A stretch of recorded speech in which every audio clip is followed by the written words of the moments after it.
हनुमान जन्मोत्सव में क्या क्या होना है। पुलिस प्रशासन से मीटिंग हुई होगी। 11:30 बजे कुछ मरीज थे गंभीर, उन मरीजों को निकाला, उन मरीजों को विभूति दी, उनकी वार्ता को हनुमान जी के चरणों में रखा।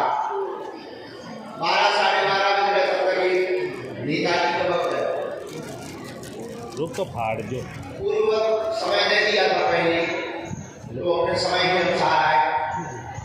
चलो आधा घंटा ये बज गए 1:30 बजे से हमने फिर विभूति बांटी। सुबह 4 बजे तक विभूति बांटने के बाद भी एक माताजी कह के गई कि सिर्फ बड़ा बड़ा से बोलती है।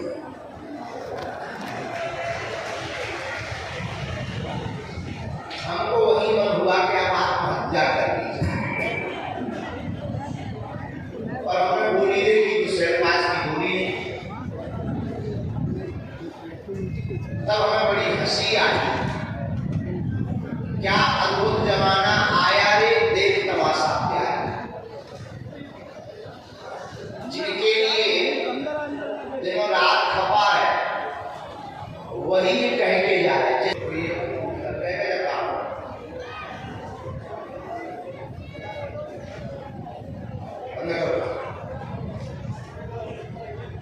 ऐसे 4 साढ़े 4 बजे सुबह सोए, 2 घंटा हमने विश्राम किया। पुरानी आदत थी, इस सुबह के दरबार का नियम इसलिए बनाया था कि गुरु जी रात को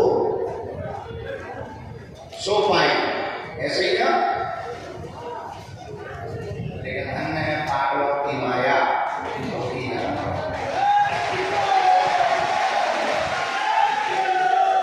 ये तो थी कि हमारी रात ऐसे कटी।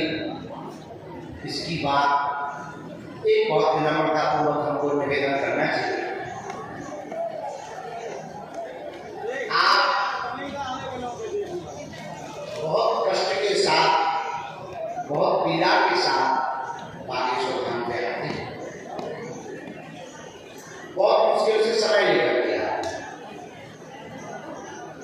कई बार खर्चों की दिक्कत होती है, किराओं की दिक्कत होती है, परिवार के लोग ताने भी देते हैं। बहुत लोग ऐसे भी हैं जिनके परिवार के लोग ताने देते हैं, बहुत लोग ऐसे हैं जिन्हें दोबारा आ नहीं पाना, ऐसी स्थिति भी। बहुत लोग ऐसे हैं जो जीवन भर आने के लिए बैठे हैं। बहुत लोग ऐसे हैं, रोगी को भी कभी नहीं बैठा, ये बीच में बिल्कुल नहीं लगा, वो बीच में बैठा, क्योंकि इससे असुविधा हो गया, आगे बात हो गई, शुरू हो गई। तो हम आपकी भावनाओं को और आपकी स्थितियों को बहुत विनम्रतापूर्वक समझते हैं, लेकिन हमारी भी स्थिति को एक बार आप विचार करना। कई लोग 3-3 साल से आए, 2-2 साल से आए, मिल नहीं पा रहे। बस हमारे सामने इतना सा बंद रहता है, आपको तो हमें मिला है, आपकी समस्या को हम समझते हैं, लेकिन जो 2-2, 3-3 साल से आ रहा, जिसकी प्यास बहुत भयंकर हो गई, उसको थोड़ा सा भी करीब करके हमारा समय मिल जाए तो उसकी भगवान से आस्था नहीं,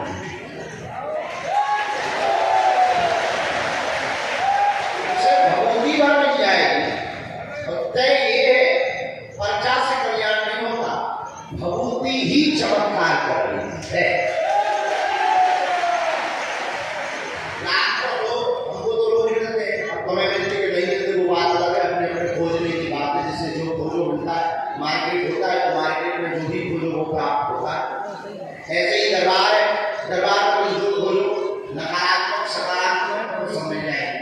और ये खोजने वाली बात नहीं है, ये दोनों एक जगह होते ही है, जहाँ सकारात्मक होती नहीं नकारात्मक होती, जहाँ सम्मान होगा वही अपमान छिपा होगा, जहाँ उजाला होगा वही कोने में अंधेरा छिपा।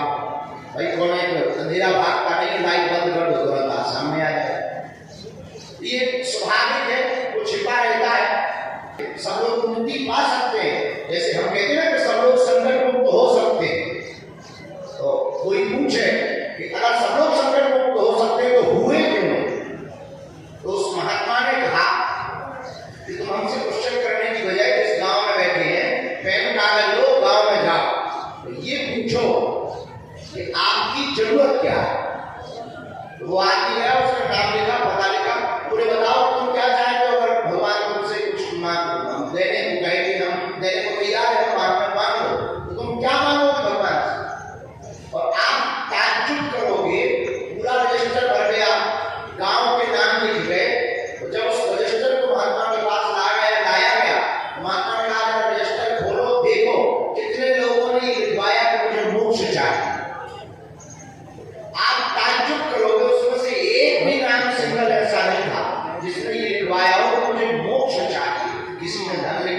किसी ने पुत्र लिखवाया, किसी ने मकान लिखवाया, किसी ने संपत्ति, किसी ने पद लिखवाया, किसी ने निरोगी काया लिखवाई।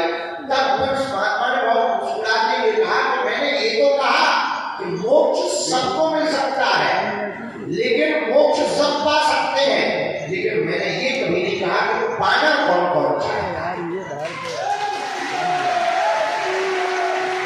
ये तुम्हारा निर्णय है।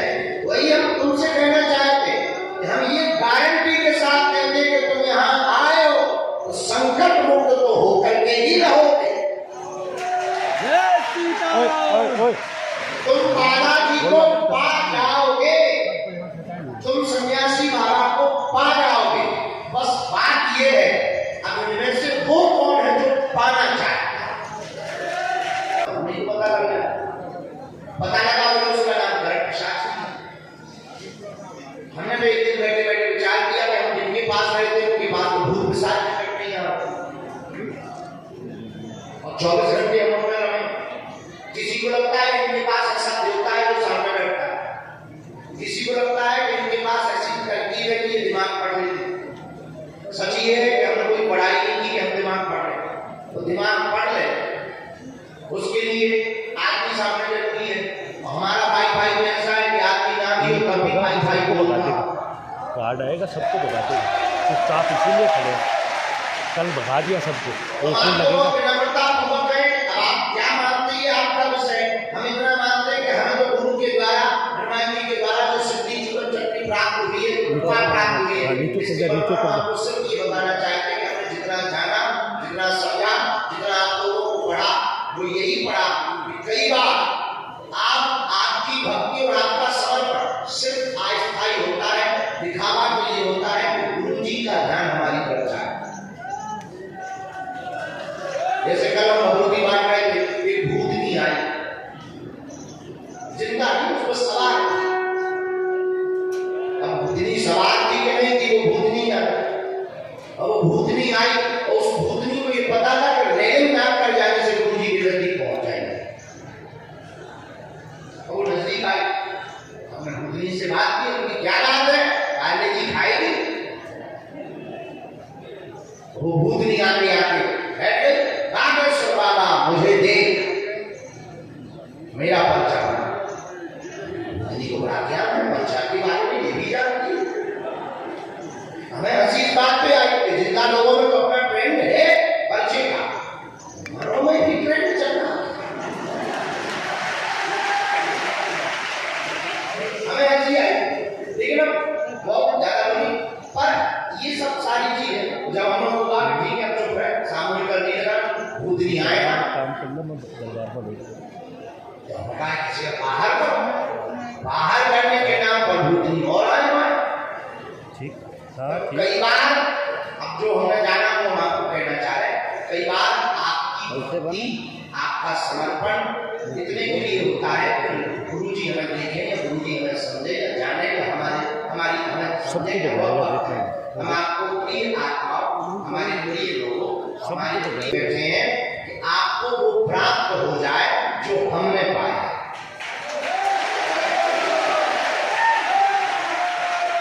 आप वो पाओ जो हमने पाया, आप वो प्राप्त करो जो हमने खोजा। आपको वो मिले कि तुम ठीक हो, तुम्हारा पर्चा में से तुम्हारा भला होगा, लेकिन हम तुम्हारी झोली में जो डालना चाहते हैं बहुत महत्वपूर्ण बात है। वो महत्वपूर्ण बात यह है कि हम आपकी झोली में ये डालना चाहते हैं कि तुम्हारी आने वाली पीढ़ियां भी उससे लाभान्वित हो। और हम आपकी झोली में ये भी डालना चाहते हैं कि आप इसको पाने के बाद ना तो आपको हमारी जरूरत पड़ेगी, जब तक आप जिएंगे तब तक आपको किसी दरबार की जरूरत नहीं पड़ेगी, क्योंकि आपकी भक्ति और आपका घर और आपका मन ही आगे से दरबार है। ये तुम्हारा विषय नहीं है, हम ये मानते हैं, क्योंकि तुम तो वन टाइम के लिए आए। तुम्हारे मन में यही है कि बाबा अगर चमत्कार करता है तो हमारा पर्चा बना दे, हमारी समस्या मिटा दे, बस हो गया। आप इसीलिए आए और आप इतने बड़े बड़े बेहुदा पागल हो। ये दुनिया में कोई धर्मगुरु इसलिए नहीं बोलता क्योंकि उनको अपना सिस्टम चलाना पड़ता है, आपका कोई सिस्टम नहीं। बच्चे है नहीं, आश्रम बनाने की हमारी कोई खोज नहीं, जितना बन गया उतना समझ नहीं रहा। प्रसिद्धि पाने का कोई अब तरीका नहीं है, जितनी मिलनी चाहिए थी वो 27 साल में पाया। धन की जरूरत नहीं है, बड़े बड़े धनाढ्य हमारे सामने आकर के कहते हैं कि आप हमें आज्ञा दो, हम उनसे कहते हैं कि तुम हमें आज्ञा दो। और अगर तुम्हें आज्ञा देंगे तो निश्चित है कि तुम हमें भी कभी आज्ञा दो, इसलिए हमें ना तुम्हें आज्ञा देनी है ना तुम्हारी सुननी है, तुम अपनी ठटरी बनाओ। अगर सुन नहीं होता तो साधु का आज्ञा लेनी होती, इनकम टैक्स जीएसटी ही भरना होता और चार्टर्ड अकाउंटेंट ही लगाने होते, तो बेहतरीन कथावाचक बनते, उच्च क्वालिटी भरते जीएसटी इनकम टैक्स लेते मजे और चार चार्टर्ड रखते, वीआईपी बनाते